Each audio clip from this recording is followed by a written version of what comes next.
What's going on YouTube? Sorry I've been a little slow lately with the content. I've been working on decals for my website, and a lot of orders have been coming in lately, so it's been getting busy, so that's good. I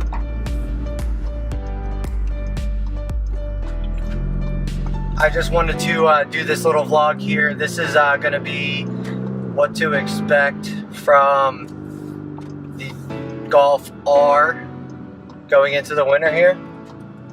So just a little recap. Over the summer, you know, we did all the bolt-ons except for the intercooler and the cold air intake. We did the 034 Motorsport motor transmount. We did the dog bone insert. We did the rear subframe mounts from 034.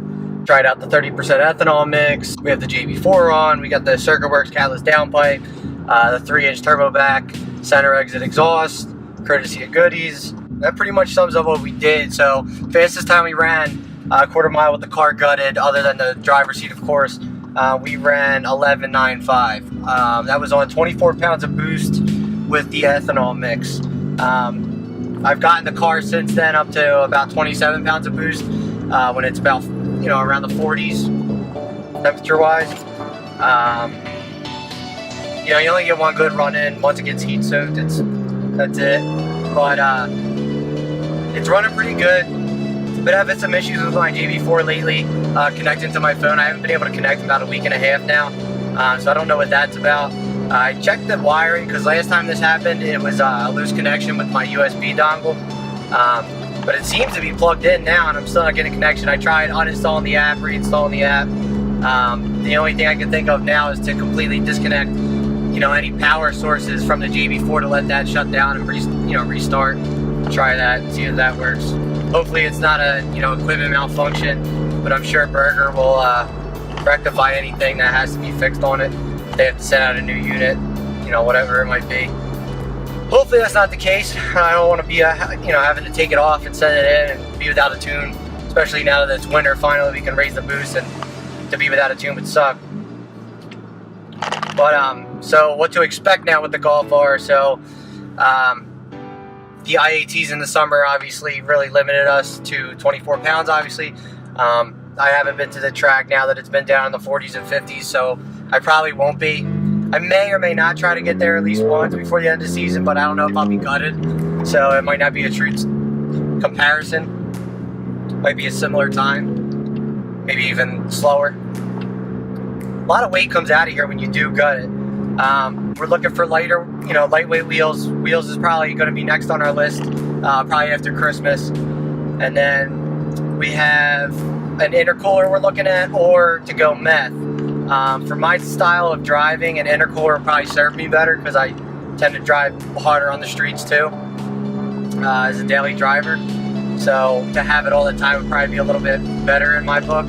But maybe to have both at the track wouldn't be too bad of an idea, especially in the dead of summer when it's really hot, and going out to events during the day and stuff. It'd be nice to be able to run what is true capability. So we're gonna look into that.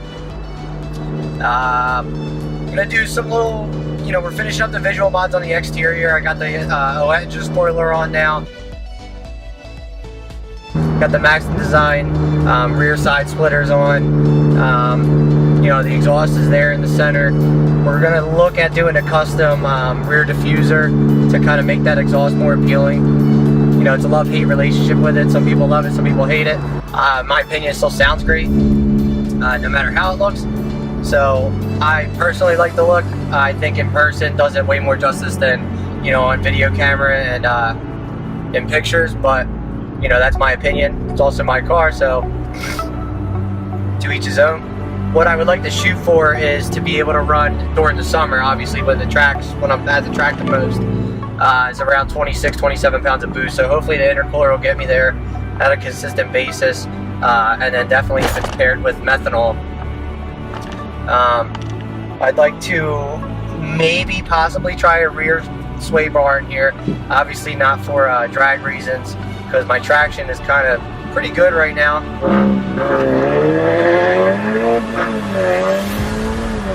With these Kumos, they're pretty good. But I do plan to try an autocross next year It's another reason for the intercooler. So you could probably also expect to see a catch can. So I don't want to have the smoke coming out. So you're most likely going to see that at some point if I can snag a good deal on it. But you can expect to see autocross going into next season. And then now that we have more of the visuals done, we'll probably get a new front splitter and see if we can't, when, you know, with the wheels, maybe get some coilover, see if we can't win ourselves a show or two. Right now, over the winter, what to expect is the JB4, just me mastering my daily tune.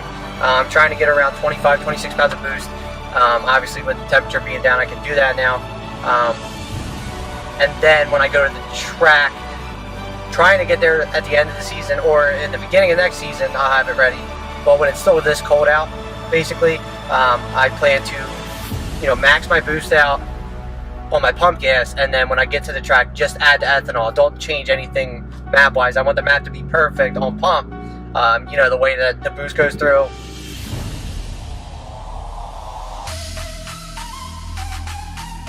The way that the torque curve, you know, goes throughout the RPM range. I want that all to be perfect, and then have the ethanol added on top just for more power.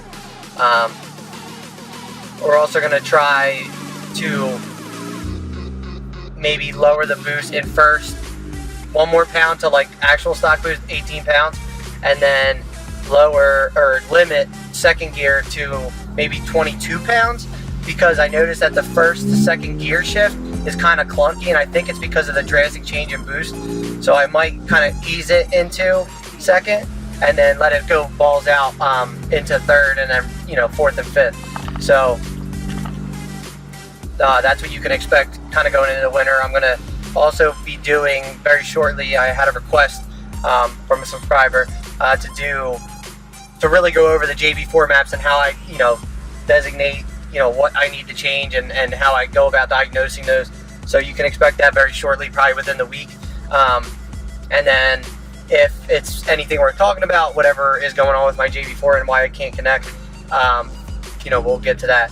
But obviously I need that to reconnect so that I can really do a good video on, you know, logging with the JB4 in a sense of how I'm tuning it personally. But, you know, that's about it, guys. So that's what to expect from the Golf R. So that's the end of this vlog. So if you guys like what you see and like what you hear coming up, definitely subscribe. You don't want to miss anything. Turn on your notifications, hit that little bell, and yeah, keep on dubbing. You waste time when you surround yourself with people who make you